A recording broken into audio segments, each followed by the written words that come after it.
Hello dear students. Today we are doing worksheet number 24 for the date 28 August 2020 and this is for class 10 science in English medium and this worksheet is from the chapter life process and today's topic is respiration. So let's start. Respiration is a process by which living organisms produce energy from food. Respiration वो process है जिसके वजह से living organisms जो हैं वो food से energy produce करते हैं. ठीक है, ये इम्पॉर्टेंट बात है इसकी कि रेस्पिरेशन जो है वो एक ऐसी प्रोसेस है जिसकी वजह से लिविंग ऑर्गेनिजम्स किसी भी फूड से जो भी वो खाते हैं उससे वो एनर्जी ले सकते हैं and it usually needs oxygen और उसमें ऑक्सीजन बहुत ज़्यादा नीडफुल होता है. ठीक है, और रेस्पिरेशन में क्या क्या होता है, सबसे मेन जो इसकी बात है वो है ब्रीदिंग. तो breathing is gaseous exchange. Okay, gaseous exchange क्यों है? क्योंकि हम ऑक्सीजन ले रहे हैं और कार्बन डाइऑक्साइड हम एक्सहेल कर रहे हैं. तो intake of oxygen from the atmosphere and release of CO2. ठीक है, cellular respiration. Second point is cellular respiration that is break down of simple food in order to release energy inside the cell. तो simple food का जो break down होता है ताकि उससे energy मिल सके एक सेल के अंदर, वो भी सेलुलर रेस्पिरेशन होता है. और ब्रीदिंग तो हर कोई करता है, जितने भी लिविंग ऑर्गेनिजम्स हैं वो सभी. Okay, so coming to the next point. So there is a difference between aerobic respiration and anaerobic respiration. So what is aerobic respiration? They are opposite to each other.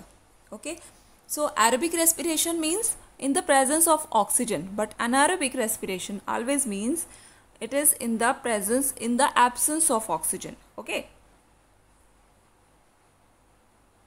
so it takes place in the presence of oxygen, but it takes place in the absence of oxygen. It occurs in mitochondria, but it occurs in cytoplasm and yeast cells particularly. Anaerobic respiration जो है वो cytoplasm और yeast cells में होता है, लेकिन जो aerobic respiration है वो किसी भी सेल के mitochondria में होता है. एंड प्रोडक्ट्स जो होते हैं वो इसमें कार्बन डाइऑक्साइड और वाटर बनेंगे, लेकिन इसमें एंड प्रोडक्ट्स क्या होंगे? Alcohol and lactic acid, resulting in the formation of carbon dioxide and water with the release of energy. Carbon dioxide और वाटर जो होगा वो इसमें प्रोडक्ट्स मिलते हैं और उसमें ऑक्सीडेशन हो जाता है ग्लूकोज का कम्प्लीटली. ठीक है, और एनर्जी रिलीज होती है. इनकम्प्लीट ऑक्सीडेशन होता है, इसमें ग्लूकोज पूरी तरह से ऑक्सीडाइज ही नहीं हो पाता, इसलिए एथेनॉल बन जाता है. Carbon dioxide, lactic acid with release of energy, lactic acid भी बनता है. ठीक है, और एनर्जी तो रिलीज होती है लेकिन ग्लूकोज जो है वो कम्प्लीटली ऑक्सीडाइज नहीं होता है. ऐसा किस केस में होता है ये मुझे आप कमेंट करके बताएंगे कि लैक्टिक एसिड जब बनता है हमारी बॉडी में भी बनता है ये, और हमें फिर क्या फील होता है, क्या ग्लूकोज का जो टोटल ब्रेकडाउन जब नहीं होता है तो क्या दिक्कत होती है. ठीक है, next is more amount of energy is released. इसमें ज़्यादा एनर्जी रिलीज होती है, एरोबिक रेस्पिरेशन में ज़्यादा एनर्जी रिलीज होगी क्योंकि ग्लूकोज जो है वो कम्प्लीटली जो है ब्रेक डाउन हो पा रहा है, उसका कम्प्लीटली ऑक्सीडेशन हो गया है. 1 molecule of glucose produces up to 36 ATP of energy. एक मॉलिक्यूल जो होता है ग्लूकोज का वो 36 ATP ऑफ एनर्जी प्रोड्यूस करता है. ओके,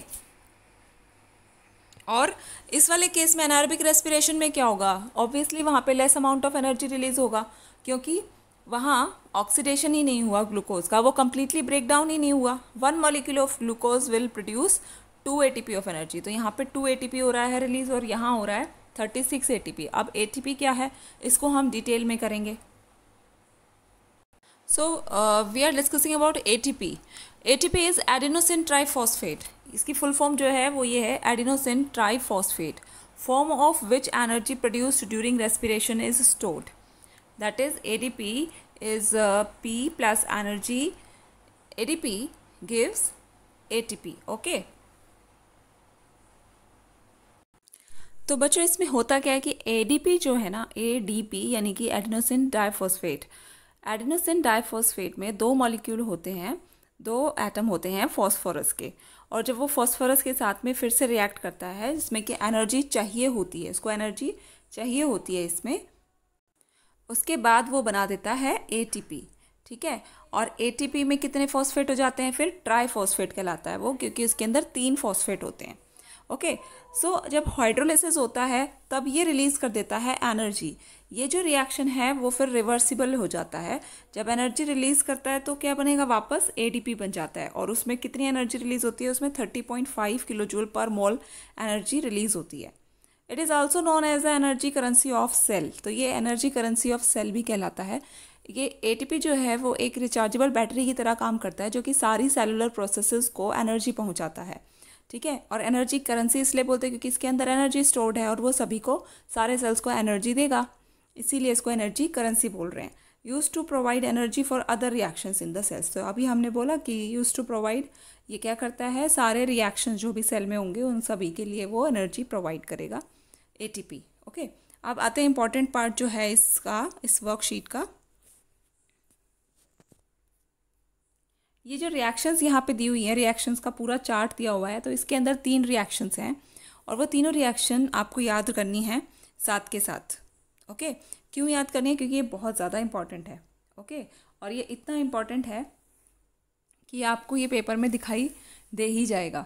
ग्लूकोज जो है, रिएक्शन किस बारे में है, ग्लूकोज का जो ब्रेक डाउन है कितने तरीके से हो रहा है, वो 3 तरीके से हो रहा है।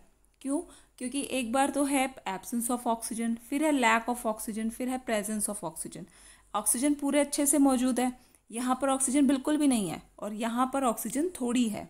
ओके। तो तीनों केसेस में ग्लूकोज का जो ब्रेक डाउन है वो अलग अलग होता है।